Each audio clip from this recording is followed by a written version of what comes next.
Hello, welcome back to my channel. If you're new here, my name is Mary, and today's video is a video that I'm really excited to do. I'm going to be attempting to read all 4 volumes of Heartstopper.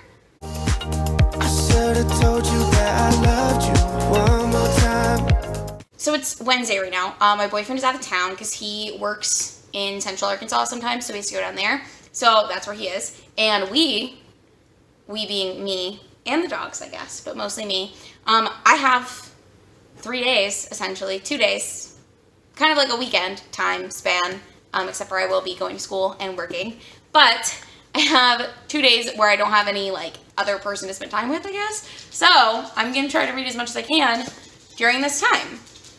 I only have the first volume and the second volume physically from my library. They have the 3rd volume as an ebook, and I believe, if I'm not mistaken, Alice Oseman publishes them before they come out somewhere online, so I need to find that to read the 4th one, which is out, I think, in the UK, and honestly, it might be out in the US too, but my library didn't have it, and I want to read them now, so if not, I just will read the first 3 and not the 4th one, but that's my plan for these next few days, and I'm really excited. I've heard really good things. I don't know a ton about the Heartstopper novels or books or graphic novels, whatever. From what I understand, it's a gay love story between 2 boys who are in college in the UK, which I don't know if it's UK college, which is high school in the US, or if it's university. But I'm gonna find out. That's literally the bare minimum that I know about this. The other thing I know is that everybody is obsessed with these. So I'm gonna put it to the test. We're gonna see if Heartstopper is worth the hype. If you're interested in finding out and coming along on this journey with me, please stay tuned, because that's what we're going to be doing. Also, if you haven't yet, a lot of people who watch my videos aren't subscribed to my channel. I would love if you would subscribe. I do post mostly bookish content 2 times a week, and I would love to have you join me. That's it. Shameless self-plug over. I'm going to start reading.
So I'm checking in. It's a little later. I think my hair looks a little crazy because I've been reading, but I finished volumes 1 and 2, and I think I'm gonna call it a night. I'm not really in the mood to read a bunch more. Like I mentioned, I'm gonna be reading the last 2 volumes. Well, tentatively, I'm gonna be reading volume 3 either on my phone or on my laptop, and then volume 4 probably on my laptop if I read it at all. I will say, I gave both of these 5 stars, and okay, so here's the thing. I'm really bad at judging how good a graphic novel is because I feel like I can't really give them 5 stars. I did because the storyline means a lot to me, but graphic novels aren't my favorite thing to read. So I'm not a very visual person. I don't really know how to phrase it, but like, I find it really difficult, like picture books and stuff. Like, I don't look at pictures. I don't know why. I just never really have. I probably did when I was much younger, but like, I'm not the kind of person who like looks at a picture to get stuff from. I just read the text boxes, and then like I will skip or like very lightly skim the pages that are just pictures.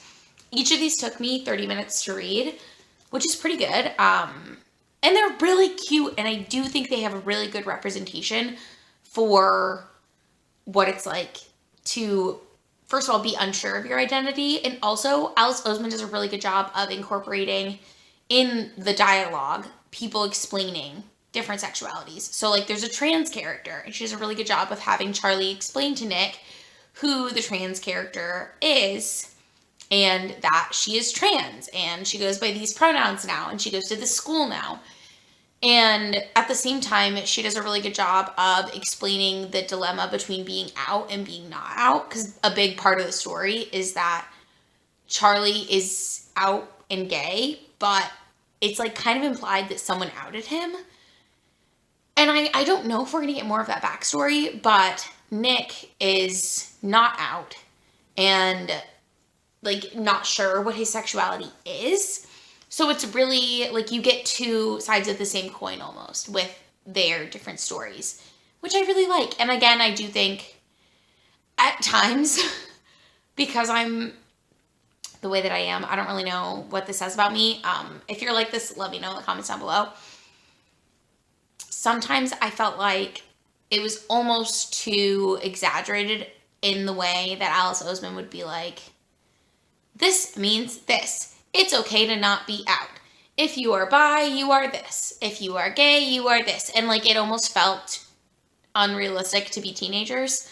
Although I'm sure if I was outed as a teenager, I'm sure I would have done much more research. And like, it would have been a bigger deal for me. So maybe that's the disconnect that I'm not really getting. And also it's being used as like an informational tool, which is fine.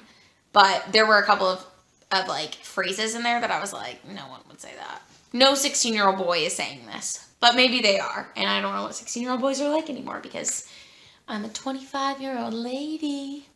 But with that being said, can you see Marvel? No, he looks so cute. He woke up. Look how cute he is. He's so sleepy. He was sleeping right there. Oh my gosh. Murphy, you want to come here? Want to come here? Come on. Come on. What are you doing?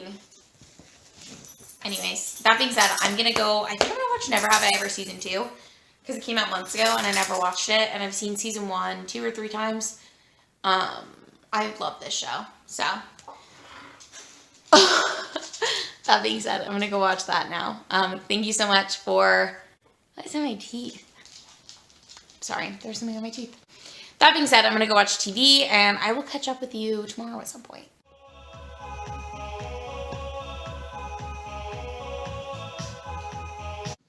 Hello, so it's the next day. I may or may not be wearing the same shirt. I can't remember if I was wearing this t-shirt or my other t-shirt that I sleep in. I think I mentioned this before. I sleep in like the same 3 shirts. It's not really a big deal, but it's evening, so I'm in pajamas. I just ate dinner.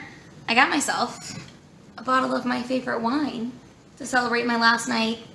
Well, no, really just because I feel lonely. I also finished Never Have I Ever season 2. I watched like 4 episodes last night and then 6 episodes today, which seems like a lot, but they're only like 22 minutes each, so it's really, really easy to just binge it. I didn't love it as much as I loved the first season, but I ended up really liking it.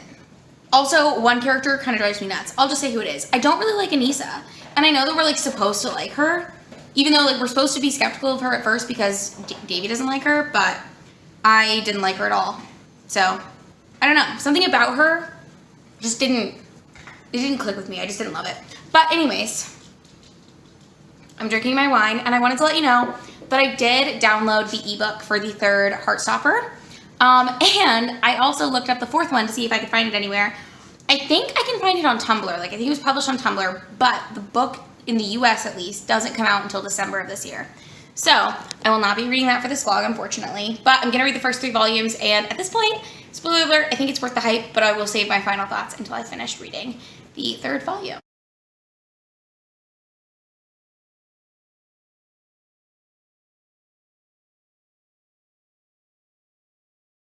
Hello, it is Friday now. So I finished reading Heartstopper Volume 3 last night, and I didn't film an update for whatever reason. I just didn't think about it, I guess.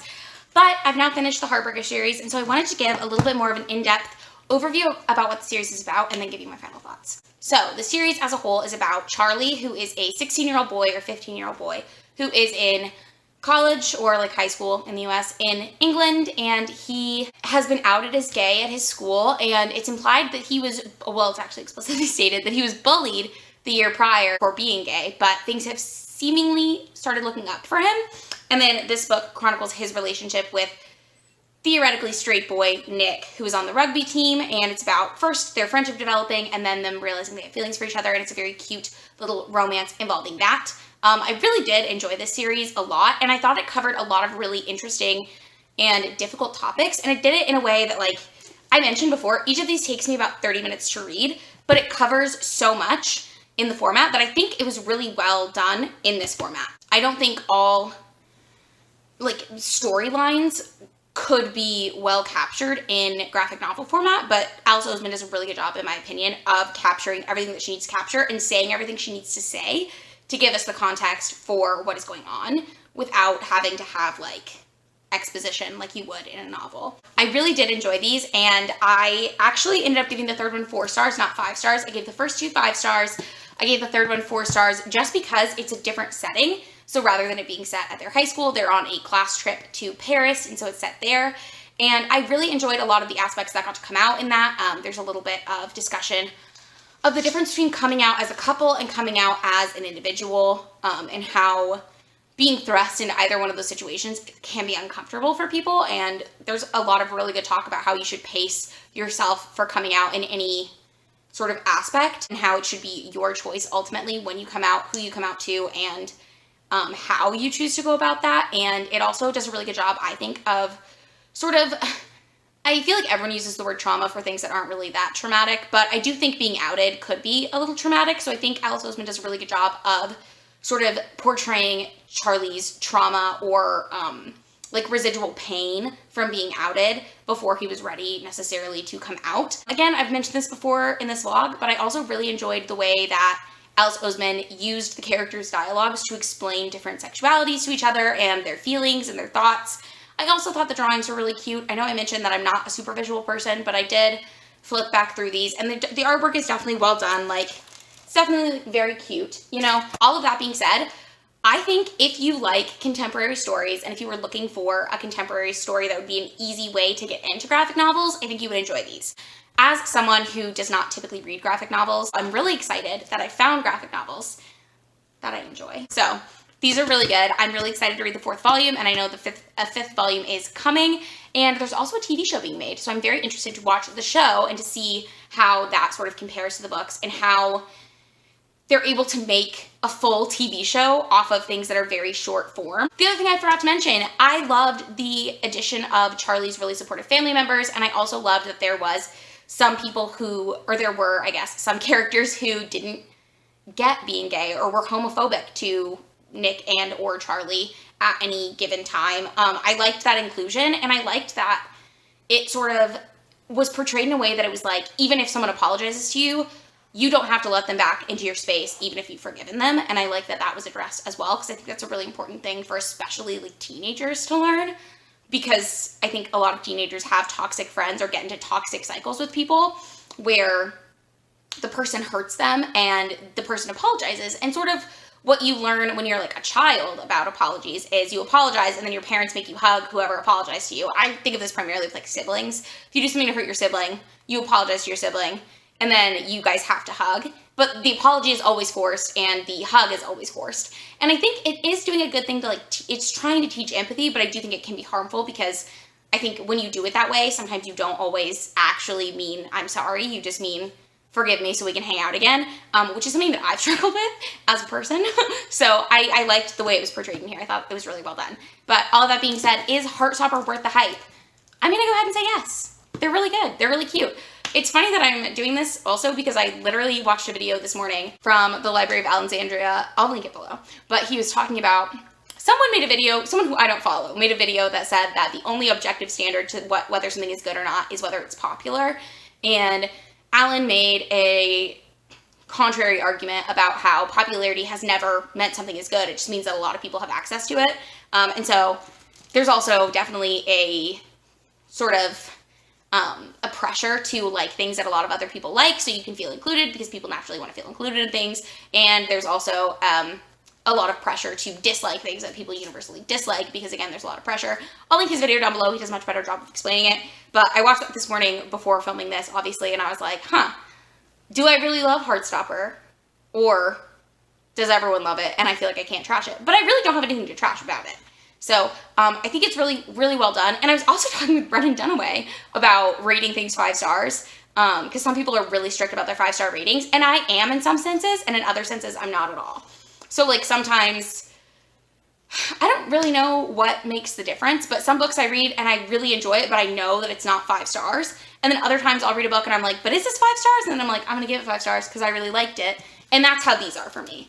And then there are books that I give 5 stars that I'm like, wow, beautiful, amazing, incredible. Talented, brilliant, incredible, amazing, show-stopping. So I just think it's really interesting that there's a lot of dialogue going around along those lines at the time that I'm doing this video. But that's it for me. Heartstopper, worth the hype, if it sounds interesting to you. If you don't read contemporary, you don't read graphic novels, you don't really care about reading a teen boy's love story, like, I get that too. But it is right up my street, and I'm very glad I read it. Right up my street.